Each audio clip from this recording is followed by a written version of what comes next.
So I'm gonna move into the first day here, first day of the last week essentially, and that's the Sunday. I woke up that morning, the Sunday before the show, with a body weight of 198 at what is essentially 1 week out, and 198 and a quarter being the cutoff. I felt pretty good about that. Figured I'm gonna play it safe and I'm gonna do a regular load on Sunday. I normally do my refeeds on Sunday, so it's no shock to my body, no surprise. And I felt like where I normally would load on about a Tuesday before a Saturday show, I thought that backing it up to Sunday and keeping it on the day that I normally would load would be a good idea for a couple of reasons, a couple major reasons actually. Number one, it's a cautious time frame in the sense that I would have my typical 5 to 6 days following the load for my weight to come back down to have it be where I need it to be to make the light heavyweight cut, because of course it's going to be important that I make the cut versus being off a pound or two and being only a pound or two into the heavyweight class, which is certainly not where I want to be. The other thing is my body just is used to the timing. On a Sunday, I am predictably depleted. I know where I'm going to be. I know where my weight's going to be. It's pretty predictable because I've been loading on Sundays for weeks. Not only for this show here, but for the last show I did midsummer. So essentially, in some capacity, I've been prep dieting since the first week of February. And that might seem a little strange, and you know, it's a long time to go, but for someone like myself who eats clean and is relatively lean most of the time in the off season too, it really wasn't a huge change for me. The huge change and the huge stress is when it comes down to those last 2 or 3 weeks and you have life's issues on top of the last couple weeks of your prep, and that can get kind of hectic. So instead of doing that once this year, of course I'm doing it twice, and when you put life in there and everything else that comes along with it on top, especially for us older guys, you know, I laugh and say it's not terribly difficult to prep when you're 22 years old for a show and you're just going to school and trying to get things done. Not that it's easy, but at the same time, wait until you're in your 30s and you've got a mortgage and you've got a business and you've got a wife and a marriage that you need to keep going and keep happy and keep track of your 4 kids at the same time. It's quite a different situation, and to keep all those things balanced and to not let anything slide is quite a difficult task.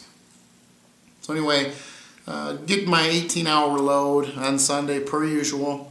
And I say 18 hours because essentially by the time that I get up and get the load going, 10, 11 o'clock in the morning, I'm staying up late, I'm getting my work done, I'm not going to bed until 3 or 4 in the morning. So this is a wake up, start your load, don't stop the load until you go to bed. And it's set between 17 and 18 hours, and it had been that way for the last 5 to 6 weeks. Certainly wasn't going to change it at this point. I can see the numbers coming off of my load and where my weight is the next day. I can predict how many days it's going to take to come down. And coming into your last week of prep, the last thing you want to do is start changing variables that are, at that point, should be highly predictable. Be it weight, types of foods that you're eating for your refeeds, or your regular diet for that matter. Everything that last week should be constant. Coming into that last week, nothing should change unless you have a really good reason to change it, because if you're going to change a variable, you're going to change a component, it's not going to be predictable. You're not going to know what that's going to do. Whether it's changing sodium intake, you don't know what it's going to do. In a sense, you're going to have to guess, and then you're trying to make a cutoff for a weight class. Changing things is the last thing that you want to happen. So I kept a lot of these foods the same, a lot of my load foods as an example, and I just throw some things out that were staples for me. You know, I'd have my pumpkin pancakes, I'd have real maple syrup on top, a little bit of light smart balanced butter, which is essentially made from oil, and it's only got about 5 grams of fat per tablespoon. Put some of that on there for taste, that way that my fat was still staying low because I was getting plenty of carbohydrates in that meal. Admittedly, I would throw in a couple whole eggs just to kind of balance it out. I have had issues in the past where the first meal of the day, I tend to go kind of hyperglycemic, where vision goes a little blurry and it's almost too much sugar at once. And since I've started to add some fat to that first meal, that helps to take away that sudden surge or rush of blood sugar that ends up messing with my sight and that sort of thing. So a little later in the day, of course, I'm going to have more. I like English muffins. I will get picked on for this, but I make my own jelly. I make a couple different kinds of jelly, and one of them that I make, it's a pretty big hit, is pineapple jalapeno jelly. So I have some of my English muffins with some low-fat or fat-free cream cheese with some jelly on it. Chex Mix, like a low-fat Chex Mix is always a staple for me. It's very easy to eat and snack on, especially if I'm running around with the family or the kids are doing something on a Sunday. It's easy to take along. Low-fat granola bars, cereal bars, those are always a staple. Bojo's Pizza here in my little town outside of Denver, just up into the mountains. They know us as coming in every Sunday, whether it be during a competitive season, getting ready for a show, or in the off season, and I get a couple of their lower fat pies. They have pizzas that the crust is very dry, very floury. It's not as heavy or oily, so it fits the profile as far as keeping my carbs high and my fat low. I have 4, 5, 6 slices of that usually in the afternoon. I'm going to keep that in as well, not change that. What else do I have in there? I like my caramel apples. That's been a big hit. Not very high in fat. Get difficult to eat because your jaws at this point tend to get a little fatigued chewing them up. But I end up with 4, 5, 6 caramel apples, especially now because it's the fall. They're popular and real easy to pick up at the grocery store. I will end up finishing up with some sorbet at night, or sherbet, something like that. Maybe even some non-fat ice cream. Most know that I'm not a very big fan of dairy, but at the same time, it's a nice little treat at night.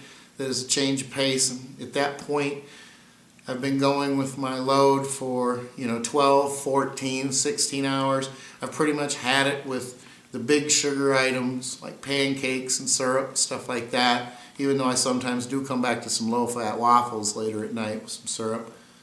I've had it with the pizza. I've had it with pretty much everything at that point. So it's a nice change of pace. Now I add in a moderate-sized bowl of fat-free ice cream, maybe with some marshmallow topping on it, that sort of thing, just for a nice change of pace.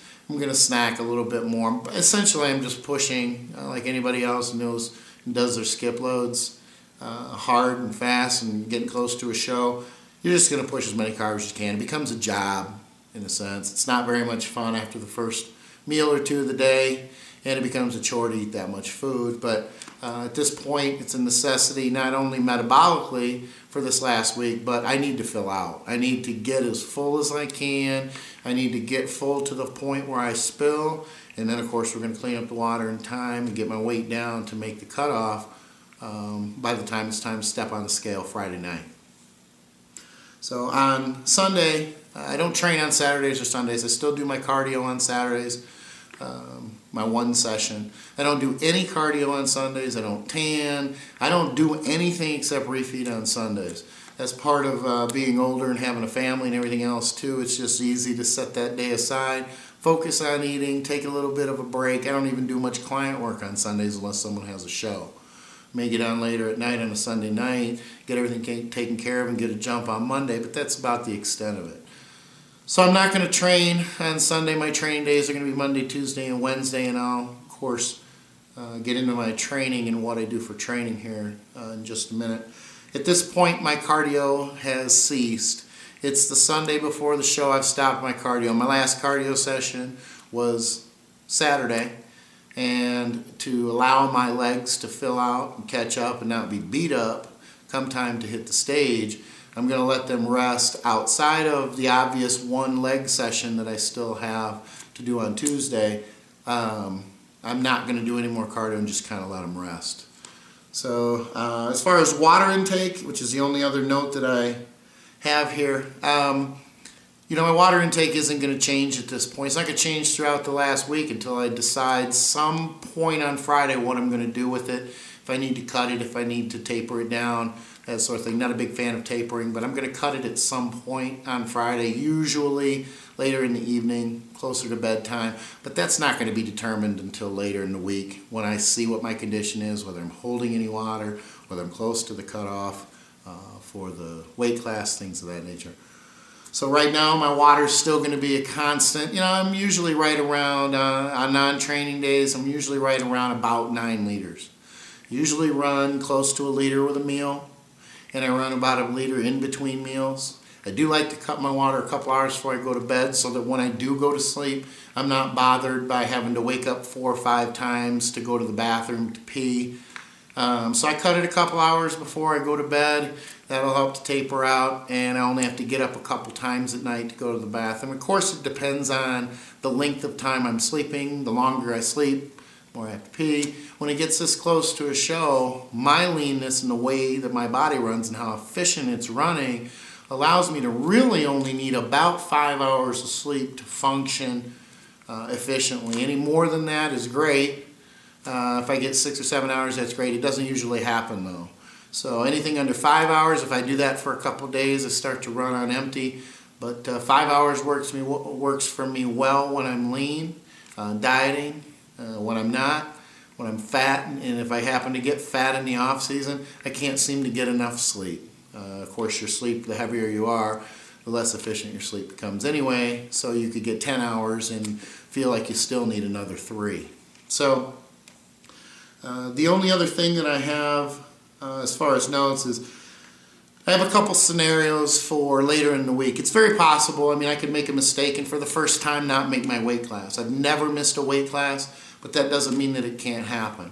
If it doesn't work that I make my weight class and I miss, because I've loaded on Sunday, I have the option to load again if I feel like I'm too flat.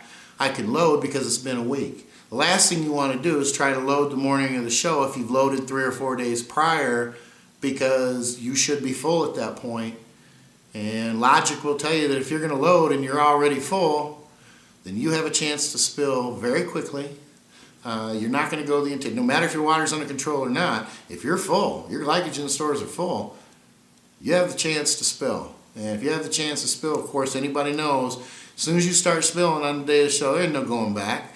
There's nothing you can do on the day of the show that's going to be able to remedy and get your spilling to not spill, or to even, in a sense, go backwards. Once you pass that point, it's essentially a point of no return.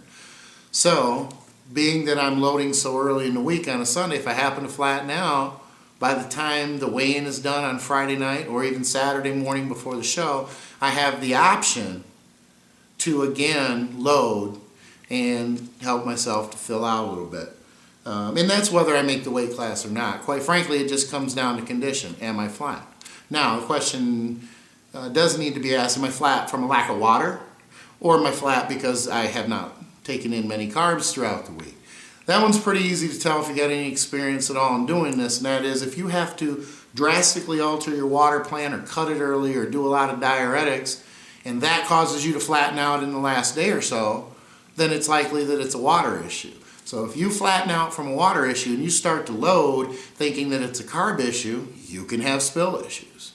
So a good prep guy, a good competitor who knows what they're doing will know the difference as far as why they're flat.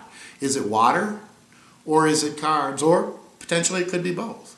But you need to know the difference, and if you don't, really, you ought not to be doing this anyway. Or if you're a competitor and you don't know what you're doing, you need to get somebody who does, because it's not that difficult to tell. Visually, you're not going to know the difference. You're not going to be able to look and say, well, it's carbs or it's water, or it's both.